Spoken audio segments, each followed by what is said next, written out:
Good morning guys.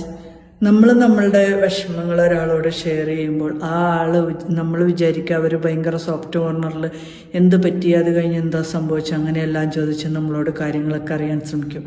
ഇപ്പം നമ്മൾ വിചാരിക്കും നമ്മളോടുള്ള സ്നേഹം കൊണ്ടാണെന്ന്. പക്ഷെ നമ്മളെക്കുറിച്ച് തുറന്നു പറയുമ്പോൾ ഓരോ ദിവസവും അവർ അതൊരു കണ്ടൻ്റാക്കി എടുത്തിട്ട് പിന്നെ അതിൻ്റെ കുറച്ച് അപവാദങ്ങളൊക്കെ പറഞ്ഞുണ്ടാക്കും. നമ്മൾ കുറേ വർഷങ്ങളോളം ചിലപ്പോൾ വിചാരിക്കും അവർ നമ്മളെ നല്ല സ്നേഹത്തോടെയാണ്, അവർ നല്ല ബെസ്റ്റ് ഫ്രണ്ടാണ്, അല്ലെങ്കിൽ അങ്ങനെയാണെന്നുള്ളത്. പക്ഷെ നമ്മളറിയുന്നില്ല അവർ നമ്മുടെ പുറകിൽ നിന്ന് പറയുന്ന. അതുകൊണ്ട് ആരും ഇപ്പോൾ ഒക്കെ പറയും ആൾക്കാർക്ക് തുറന്നു പറയാൻ ആൾക്കാരില്ലാത്തതാണ് പ്രശ്നം എന്ന് പറഞ്ഞു. തുറന്നു പറച്ചിലുകൾ മിക്കവാറും ജീവിതത്തിൻ്റെ അവസാനം നമുക്ക് വേദനകൾ നൽകുന്നതായിരിക്കും. അതുകൊണ്ട് നമ്മളുടെ ജീവിതത്തിൽ എന്തെങ്കിലും വിഷമങ്ങളുണ്ടെങ്കിൽ ഇങ്ങനെയുള്ള ആൾക്കാരോടൊന്ന് സംസാരിക്കാണ്ടിരിക്കുക. നമ്മുടെ ചിലപ്പോൾ മിക്കവാറും ഏറ്റവും പ്രിയപ്പെട്ട കൂട്ടുകാരിയോടായിരിക്കും നമ്മൾ പോയി സംസാരിക്കുന്നത്. അവർ പിന്നെ അതൊരു മുതലെടുപ്പാകും. പിന്നെ കുറച്ച് നാൾ കഴിയുമ്പോൾ എന്തെങ്കിലും പറഞ്ഞു കഴിയുമ്പം നമ്മളുടെ ഭാഗത്തുനിന്ന് എന്തെങ്കിലും ഒരു ചെറിയ വാക്കുവ്യത്യാസം അവരോടുണ്ടായാൽ ഉടനെ അത് ഭീഷണിയാവും.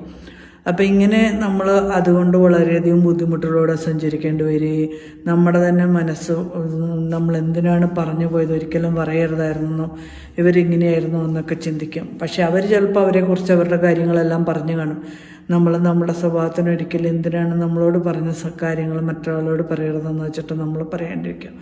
അപ്പം ഇങ്ങനത്തെയുള്ള ആൾക്കാർ നമുക്ക് തന്നെ പണി തന്നുകൊണ്ടിരിക്കും. അപ്പം നമ്മുടെ ദുഃഖങ്ങൾ നമ്മളുടെ ഉള്ളിൽ വയ്ക്കുക.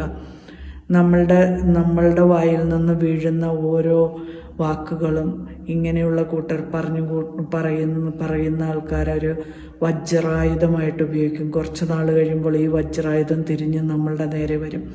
അപ്പോൾ ഈ വജ്രായുധം നേരെ വരുമ്പോൾ നമ്മൾ വിചാരിക്കും നമ്മൾ എന്ത് തെറ്റാ ചെയ്തത്, നമ്മൾ ആരോടും ദ്രോഹിക്കുന്നില്ല, ആർക്കും ദ്രോഹങ്ങളും ചെയ്യുന്നില്ല. പക്ഷേ ചില ആൾക്കാരുടെ ജീവിതത്തിൽ അങ്ങനെയാണ്.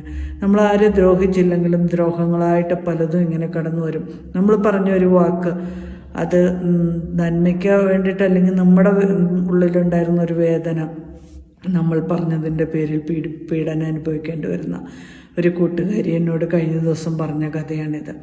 അപ്പോൾ എനിക്ക് സങ്കടം തോന്നി. കാരണം എന്താണെന്ന് വെച്ചാൽ അവരുടെ പേഴ്സണൽ ലൈഫിലുണ്ടായ കുറച്ച് വിഷമങ്ങൾ അവരുടെ ഏറ്റവും പ്രിയ സുഹൃത്തിനോട് തുറന്നു പറയുകയും കുറച്ച് നാളുകൾക്ക് ശേഷം അവർ ഭയങ്കര ആത്മാർത്ഥമായിട്ടൊക്കെ വെക്കുക. ഇവരറിയാതെ മറ്റുള്ളവരോട് മുഴുവൻ അവൾ അങ്ങനെയായിരുന്നു ഇങ്ങനെയായിരുന്നു എന്ന് പറഞ്ഞു കൊടുക്കും. അപ്പോൾ പറഞ്ഞ് ആ കുട്ടി വളരെയധികം വേദനയിലൂടെ പോയി. ഞാൻ പറയുന്നത് നമ്മുടെ ജീവിതത്തിൽ വിഷമങ്ങളുണ്ടെങ്കിൽ നമ്മളോട് തന്നെ പറഞ്ഞു തീർക്കുക.